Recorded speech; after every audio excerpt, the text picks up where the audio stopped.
네, 오늘 주일 가정에서 함께 예배드리고 있는 우리 명덕의 가족들을 진심으로 사랑하고 축복합니다. 코로나19가 전 세계적 감염 유행병이 되면서 많은 사람들이 극도로 불안해하고 두려움에 떨고 있는 것 같습니다. 많은 국가들이 들어오고 나가는 문을 닫았고 나라 안에서조차도 이동 제한을 할 정도로 강력하게 통제하고 있는 중입니다. 특별히 우리가 후원하고 있는 필리핀은 수도를 포함한 루손섬 전체가 통행 금지령이 내려져서 마을과 마을 사이에 이동을 금하고 있습니다. 물론 식료품을 구하는 일을 제외하고는 어느 누구도 이동을 할 수 없다고 알려져 있고, 또 우크라이나는 전체가 4월 22일까지 3명 이상 모이는 것을 금지하고 있다라는 소식을 최근에 듣게 되었습니다. 공공의료 시스템 자체가 잘 갖추어져 있지 않기 때문에도 걱정이지만, 무엇보다도 식료품을 구하는 것이 큰 문제거리가 되었다는 이야기는 참으로 안타깝게 여겨지고 있습니다. 저희도 코로나19 첫 확진자가 생긴 지 벌써 2달이 지나가고 있습니다.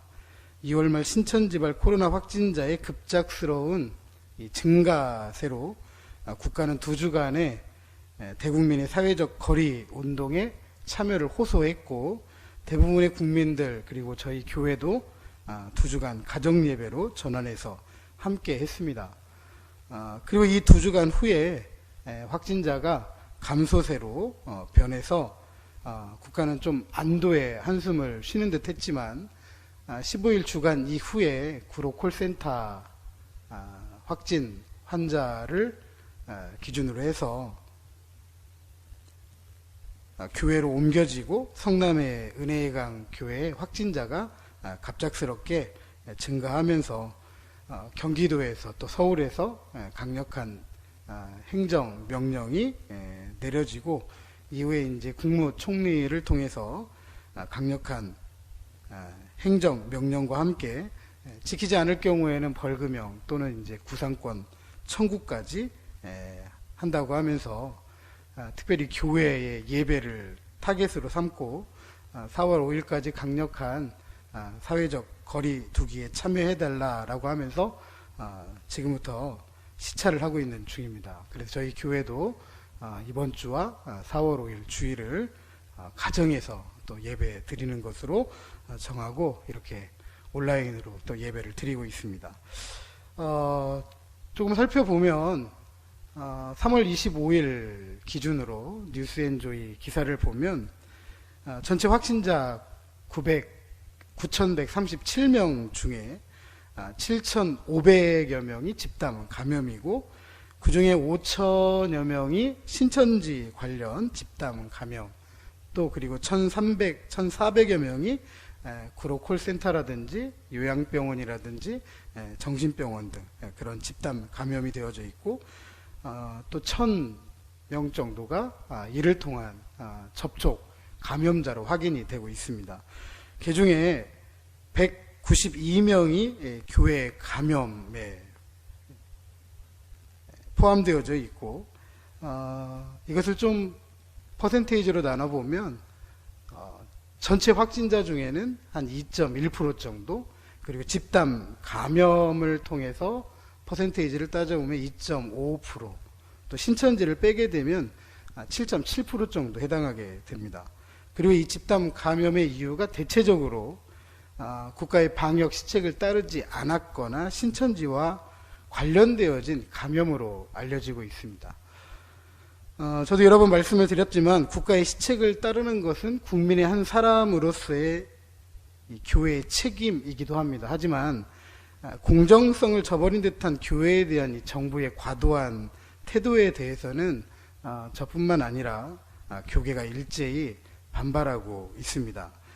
그랬더니 지난 한 주간 방송을 보았더니 유흥시설, 또 그리고 학원에 대해서 뿐만 아니라 자가격리 중에 자가격리 수칙을 어긴 사람들에 대해서 강력한 조치를 취하겠다라는 보도를 듣게 되었습니다. 참으로 환영할 만한 일이다라고 생각이 됩니다. 그럼에도 불구하고 코로나19 상황이 변하거나 바뀐 것은 아닙니다. 확진자 발생 100명을 기준으로 오르락내리락 하고 있고 해외에서 입국하는 사람들 중에 유증상자 및 확진자들로 인해서 고민을 하고 있는 중이죠. 그렇다면 우리 성도들은 끝나지 않을 것 같은 코로나19 이 상황에 대해서 어떻게 반응을 해야 될까, 어떤 태도를 가져야 될까 오늘 말씀을 통해서 한번 살펴보고자 합니다. 오늘 본문은 솔로몬이 성전 건축을 마무리한 다음 언약궤를 성전으로 옮기는 그런 과정을 보여주고 있습니다. 솔로몬이 언약궤를 성전으로 옮기는 것은 여러 가지 의미를 갖고 있습니다. 본문에서는 언약궤가 가지고 있는 신학적 의미를 중요하게 다루고 있습니다. 본문은 하나님을 언약의 하나님으로 정의합니다.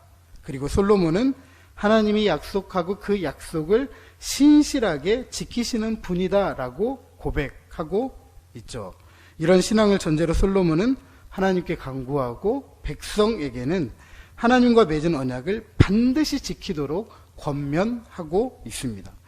제사장과 레위인들은 언약궤를 메고 성전으로 옮기게 됩니다. 이와 같은 일은 성전 건축 과정에서 절정에 해당합니다. 이에 솔로몬 왕과 이스라엘이 언약궤 앞에서 양과 소로 제사를 드렸습니다. 그리고 솔로몬은 백성들 앞에 서서 백성들과 함께 여호와 제단 앞에 서서 하늘을 향해 두 손을 펴고 기도합니다. 본문은 이 부분에서 기도와 간구라는 말을 여러 번 반복해서 사용하고 있습니다. 이것은 솔로몬이 드리는 기도가 그만큼 절실하다, 간절하다라는 것을 말해주고 있습니다. 그리고 솔로몬은 약속을 지키신 하나님께 기도합니다. 도대체 솔로몬은 무엇을 그토록 간절하게, 절실하게, 애타게 구하는 것일까요? 30절에 보면 주께서 계신 곳 하늘에서 들으시고 들으시사 사하여 주옵소서라고 합니다. 솔로몬 하나님께서 용서해 주기를 구하고 있습니다. 그렇다면 솔로몬이 기도한 이 내용, 이스라엘 사람들이 여러 가지 상황에 처해서 죄를 지을 때 또는 범죄로 인해 여러 가지 어려운 상황에 처했을 때 그들이 하나님께 진심으로 회개하면 하나님이 그 기도를 들으시고 그들을 용서해 달라라고 하는 것입니다. 특별히 오늘 본문은 자연재해가 생겼을 때를 말해주고 있습니다. 37절에 만일 이 땅에 기근이나 전염병이 있거나 곡식이 시들거나 깐부기가 나거나 메뚜기나 황충이 나거나 적국이 와서 성읍을 에워싸거나 무슨 재앙이나 무슨 질병이 있든지 막론하고 기근, 전염병, 재앙, 질병 사람으로서 감당할 수 없는 것을 이야기합니다. 또한 이런 자연재해는 누구에게 책임을 떠넘길 수 있는 것도 아닙니다. 원하지 않지만 어쩔 수 없이 당할 수밖에 없는 상황에서 솔로몬은 이렇게 가르치고 있습니다. 38절입니다. 한 사람이나 혹 주의 온 백성 이스라엘이 다 각각 자기의 마음의 재앙을 깨닫고 이 성전을 향하여 손을 펴고 무슨 기도나 무슨 간구를 하거든 한 사람이든 온 백성이든 재앙을 깨달았을 때 성전을 향해서 손을 펴고 기도하고 간구하라고 하였습니다. 그렇게 기도하고 간구하면 어떤 응답이 있느냐? 39절에 주는 계신 곳 하늘에서 들으시고 사하시며 각 사람의 마음을 아시오니 그들의 모든 행위대로 행하사 갚으시옵소서. 주만 홀로 사람의 마음을 다 아심이니이다.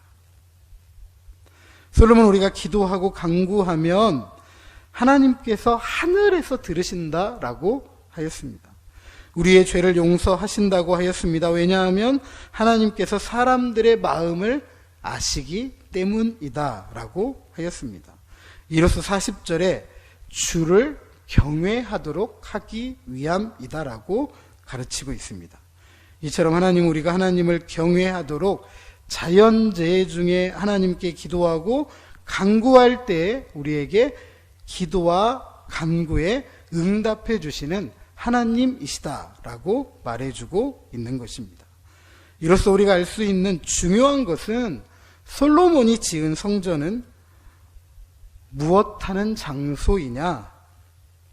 바로 기도하는 장소라는 것입니다. 누구든지 성전에 와서 기도하면, 아니면 먼 이국에서 이곳을 향해 기도하면 성전은 응답의 장소라고 가르치고 있습니다. 그래서 다니엘은 바벨론의 포로로 끌려갔음에도 불구하고 하루 3번씩 정한 시간에 성전이 있는 예루살렘을 향해서 기도했다라고 하였습니다. 여기서 우리는 이사야 56장 7절에 있는 말씀처럼 내 집은 만민이 기도하는 집이다라는 사실을 알 수가 있습니다. 이 말씀처럼 성전을 만민이 하나님께 기도하는 곳이라고 솔로몬은 생각했습니다. 그리고 이 말씀대로 지어진 성전에서 하나님께서 은혜 베푸시기를 소원했습니다.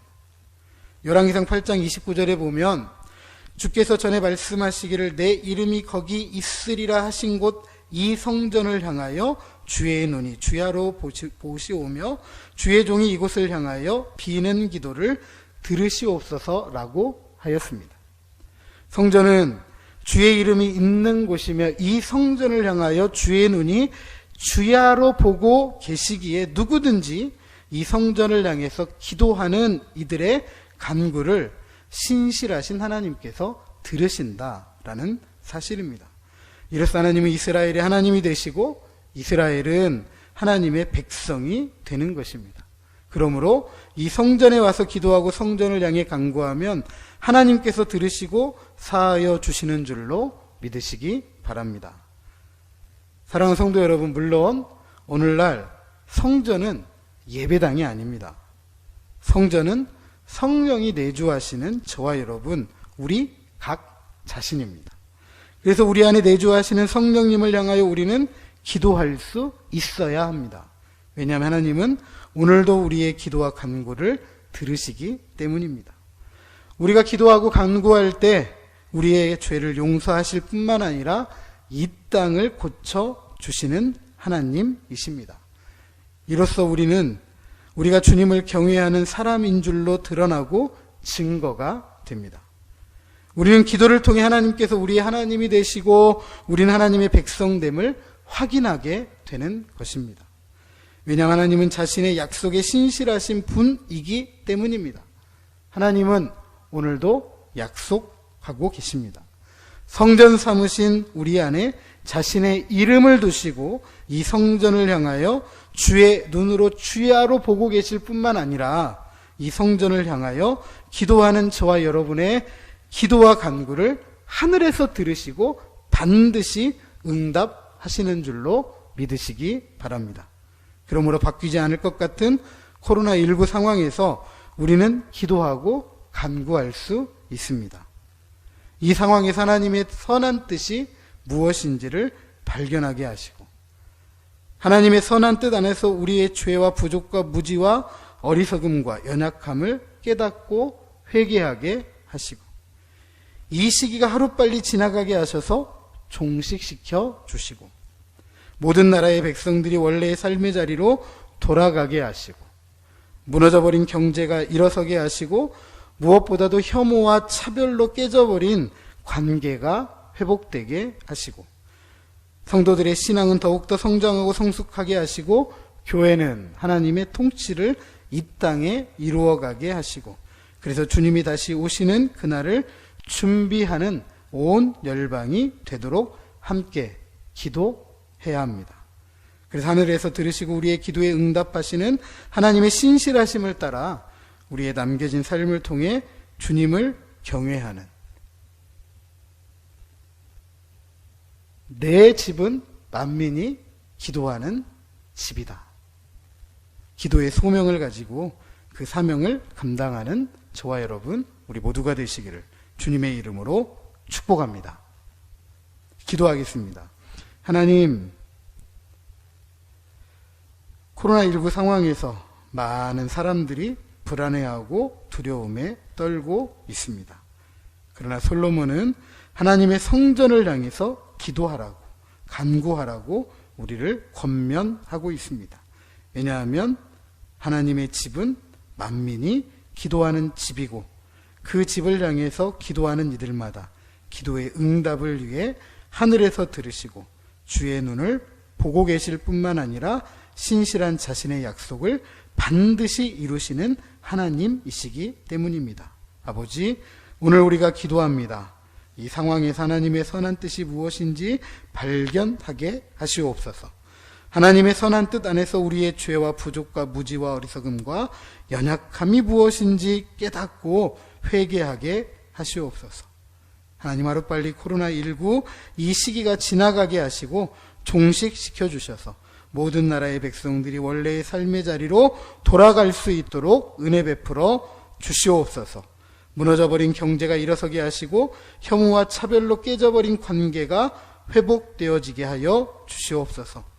특별히 성도들의 신앙이 이 일을 통해서 더욱 성장하고 성숙하게 하시고 교회는 하나님의 통치를 이 땅에 이루어가기에 부족함이 없는 교회들로 일어설 수 있도록 축복해 주시옵소서. 주님 다시 오시는 그날을 준비하는 온 열방이 되어질 수 있도록 아버지 은혜 베풀어 주시옵소서. 예수님의 이름으로 기도합니다. 아멘.